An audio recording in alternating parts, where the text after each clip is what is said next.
Hello friends, welcome back to my channel. For today's video, I thought we could do a fun just February recap of me talking about all the books that I've read for February. And then also, I thought it would be fun to include like a TV/movies recap, basically just talking about either shows, movies, maybe other things that I was obsessed with for the month of February, because I do enjoy binge watching shows and watching movies. So that will probably be at the end of this video as well. But let's just dive right in. So for the month of February, this month flew by. I feel like when I was talking about my January recap, it felt like January literally dragged and dragged and dragged. But February flew by and I was able to squeeze one more book in on the last day of the month. So for the whole month of February, I read a total of 6 books. That's pretty good for me. I normally read like 4, maybe 5 books, but I've been pounding them out this year. So I've read 6 books, which also means that I read 2,358 pages. And then my average rating for the month was around a 3 star. So 3.04 was my average rating. Overall, it was a fine month. It didn't have any 5 stars. January was definitely, I think, a stronger month in terms of I liked and enjoyed almost every single book that I read. I did have some flops this month, so that's a bit disappointing.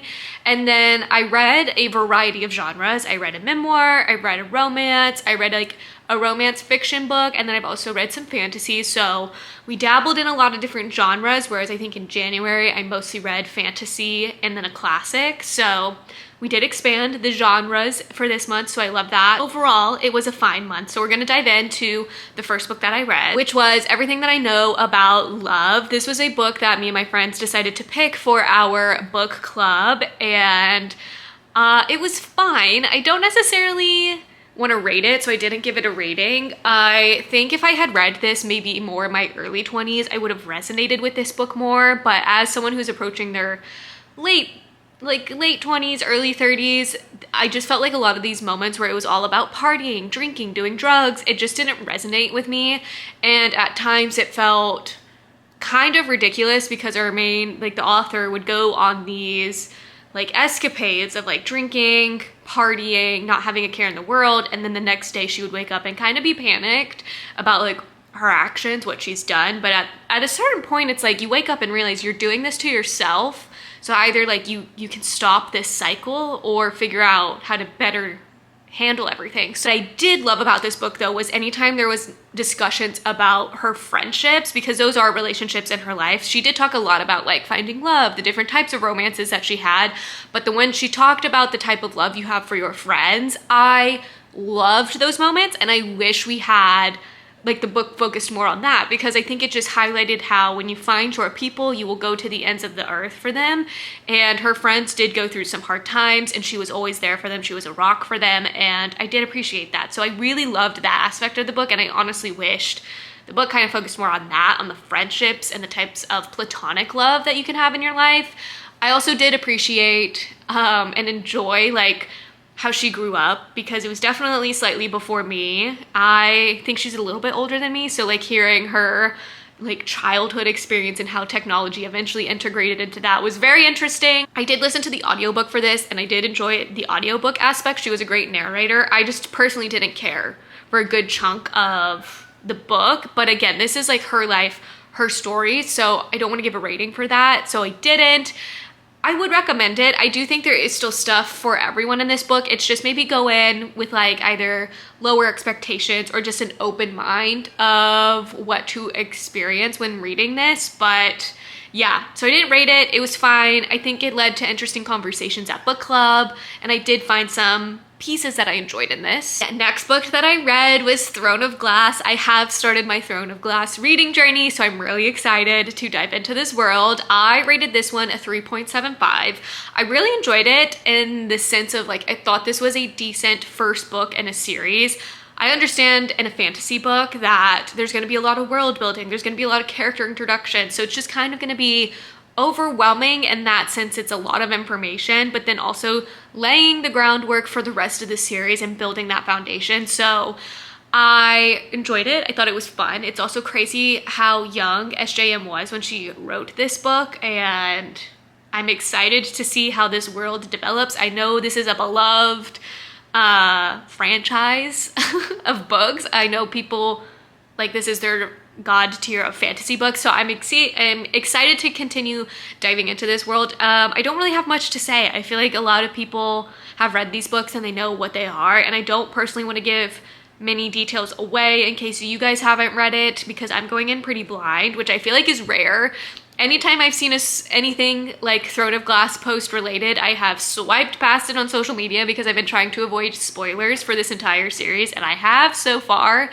So I'm just gonna continue going in blind, but I did enjoy it. I loved meeting all of our characters. I think there's gonna be an interesting dynamic between Kale and Dorian on, like, I guess who the main love interest will be there. Maybe there's also gonna be someone else later on in the books, I don't know, but that's a very interesting dynamic. And then, oh, I do have one thing. Wow, how does Sarah J. Maas come up with these character names? I'm literally reading them and I struggle with like knowing how to pronounce them in my head, and I do have to go sometimes look up like videos and quickly see how people are saying these characters' names, because they are literally so random and I do not know how she came up with them. But yeah, overall I thought it was a very strong book for the first book in a fantasy series. Next book that I read was Change of Heart, and I did a whole rating vlog on this, as you guys probably have seen. If not, make sure to go watch it to see my full in-depth review on that, because I'm really just gonna keep it simple here. I didn't enjoy this book.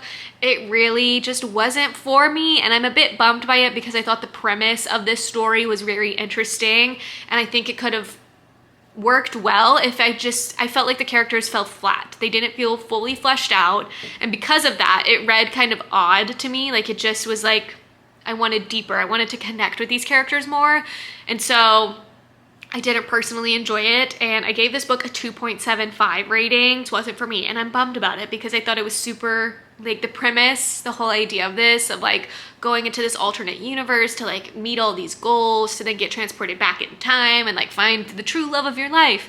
Like, it just, the idea and the premise was there, it just didn't fully work for me. So really bummed about that. I did a whole rating vlog on this, so if you really want to see my full in-depth spoilery thoughts on that, make sure to go check out that video. But yeah, really bummed that I didn't enjoy it. This book that I read was First Time Caller, and you guys, this was a redeeming romance book because I was afraid I was kind of falling into a reading slump after reading Change of Heart, but this book saved me.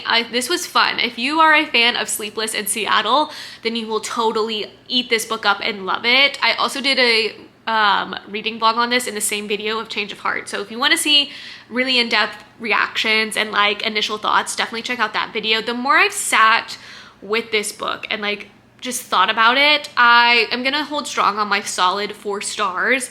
I enjoyed a lot of aspects of this book, but there were just some moments where I kind of got the ick a little bit, so I was like, I don't know if I like this, and like just trying to like envision the scenes, I was like, I'm getting the ick.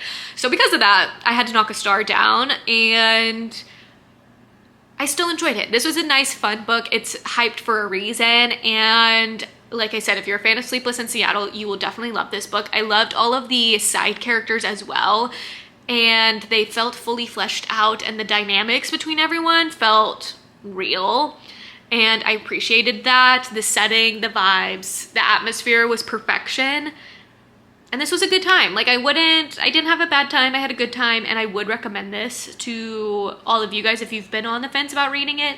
Also, the special editions of this book that have come out are really pretty, and part of me wants a physical copy of it because I just love the cover. Next book that I read was maybe like unexpected, but I picked up the audiobook of Lightlark, and shockingly I had a fun time. I mean, this is a YA fantasy book, so I went in with very low expectations, right? I'm not expecting adult fantasy level. It's YA, and usually young adult books in general are really quick, snappy, and that's exactly what I needed, because while yes, First Time Caller helped get me out of a reading slump, I knew if I tried to read another romance book, I'd probably fall down.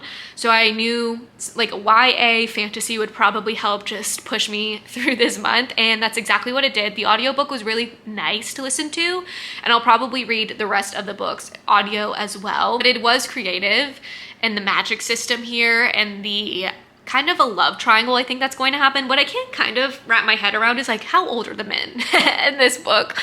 Because they I guess like look young, but they're like hundreds of years old, and our main female character is like a teenager, not a teenager, I think she's in her 20s, but like still. In my mind, I'm seeing grandpas, but like in the art and like the fan art that I see online, they're young, like they're attractive. So I'm just like a little perplexed. That's the one thing about audiobooks is sometimes I feel like when I'm listening, I don't always comprehend or like get all the information compared to when reading physically. So maybe that was like a me problem. I will say there is like a special edition coming out of the 2 male characters. Part of me wants to buy it because it's absolutely stunning artwork, and I mean, like, the book was fine. I gave it a solid 3.75 Lightlark. Like, it was entertaining, and I feel like if I read this book when I was in middle school, I probably would have been like the biggest fan, devoured it, 5 stars kind of thing. However, this special edition of like the spin-off book, I guess, looks fascinating and just beautiful. Overall, it was a solid like YA fantasy book. I am gonna read the next book and from there determine if I'm gonna finish the series, because from what I've heard, it kind of goes downhill, like in terms of like, I guess, plot lines, like people don't enjoy them. So I'm curious to see my thoughts on them. So I'm gonna listen to the next book and then I'll let you guys probably know in a reading vlog or in my next recap video if I continue down that rabbit hole or not. But it did help me get out of a reading slump. Like, it was exactly what I needed. I was enjoying it on my like hot girl walks and I have no complaint. And the last book to wrap up the month of February was The Wedding People, and this was my work's book club pick for the month, and I squeezed it in by literally finishing it on the last day. I read about like 35 to 40% physically, and one thing about this book is that the chapters are extremely long, and if you are like me, I appreciate a short chapter. So knowing that the chapters were long, I kind of dreaded picking it up every time, even though I was enjoying the writing, I was enjoying the storytelling, like it was an enjoyable book. It's just mentally I had to prepare for reading long chapters. And I was usually reading this before bed, so I was already kind of sleepy and I just felt like I wasn't making much progress. So I got the book on Audible using a credit, and I'm so happy I did. The audiobook helped speed things along for me. I could listen to it while doing some things at work or just going on a walk. So I'm happy I did that, and I think it also saved my reading experience because I loved it. I gave it a solid 4 stars as well.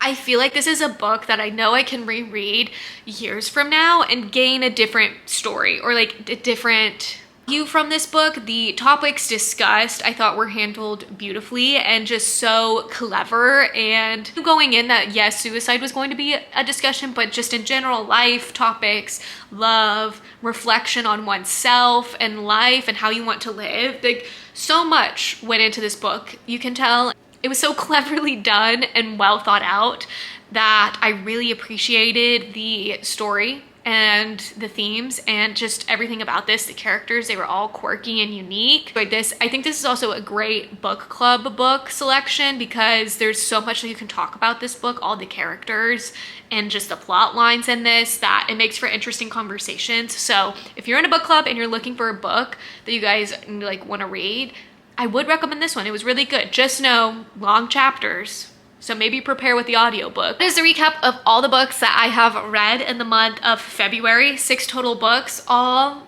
averaging a 3-star-ish rating. Like I said, it was an okay month. I didn't love all the books that I read. However, I did find some good ones in there. So excited for what March holds for me because I am continuing my Throne of Glass journey, so you'll probably be seeing more thoughts on that in my next recap video. But we are now going to dive into like my TV and movie section. We're mostly going to be talking about TV shows that I watched in the month of February. The first show is Traitors. I know, I'm literally so behind the ball, but I finally picked up watching this show, and you guys, why have y'all not told me to watch this sooner? Actually, I'm sure some of you guys probably have been, or like have been talking about it, but I finally jumped on the bandwagon and I'm obsessed. I actually just watched the finale this past few days. It just came out and I would say it was kind of anticlimactic in the newest season, so I'm a bit bummed by that. It would have been fun seeing a traitor win. As much as Danielle was annoying, I do think she actually played a decent game because in the reunion episode, everyone agreed that Danielle had done such a great job for a good chunk of the show that they never suspected her, which, as annoying as she was as a viewer to watch, like, we weren't there. You know, there's a lot of moments we don't see in between that can help solidify a person's gameplay. So while I'm happy for like our faithfuls at one, it would have been fun to just see a more messy ending. But overall, season 3 was really good. I did watch season 2, and season 2 was phenomenal. Like, they did such a good job casting. So I'm really hoping the next season of Traitors also has a fun cast. I don't know who they're gonna like pick, because they've already picked some very well-known players and like the other game show universes. So I don't know, who would you guys want to see go on Traitors? Also, do you guys think they would ever really have like an influencer person go on the show, or do you think they're only gonna keep picking people that are on like Bravo shows or like The Bachelor, Survivor, Big Brother? I don't know, lots to consider. I did enjoy it, and I'm happy that I watched it. Let me know what you guys thought of this past season if you've watched it in the comments below. I'm so curious. I love talking about this show with people because everyone has such strong opinions about it, and it's fun seeing what everyone thinks. So that was one show that I was obsessed with for the month of February. And then the other show that I've been watching, I don't know enjoyably, but I've been watching, is Love is Blind. This season, you guys, boring. Like, talk about boring. And I just watched the finale for the season as well. I believe the reunion episode comes out tonight when I'm filming this, so I'll be curious to see what my thoughts are on it then. But this season has been boring. All of our contestants look and talk and have the same personality. So the first half of this season, it was hard trying to remember who was who because they're literally all the same. It was so hard. So didn't enjoy that. I wish they had more interesting people. Also, why did we get so many pod episodes? I would have appreciated pod episodes if we had more interesting personalities, but because they were all the same, it just felt not needed. So I didn't appreciate that. And then I also feel like conversations being had off camera that we weren't privy to, but then they were having the same conversations over and over and over again on camera. And this is for almost every couple. Everything just felt very flat, and I'm like, what's going on? So that's why I think the reunion show might be a little bit more revealing of what the tea actually is, because I just feel like all the girls did not like the men that they had, and a lot of them were just basically saying like the guys were not willing to like have deeper conversations, which, hello, you need to have these deep conversations before you get married. So like, understand why a lot of the girls were frustrated, but it just felt very bland. So yeah. So anyways, those are the 2 TV shows that I've been obsessed with / watching the most in the month of February. If you have watched any of the shows, or if you've read any of the books that I've mentioned in my recap video, definitely let me know your thoughts on them down below in the comments, or let me know some of your favorite books / shows that you've watched or read in the month of February. And yeah, make sure to like, comment, and subscribe so you don't miss out on when I post next, and I'll see you guys in my next video. Bye guys.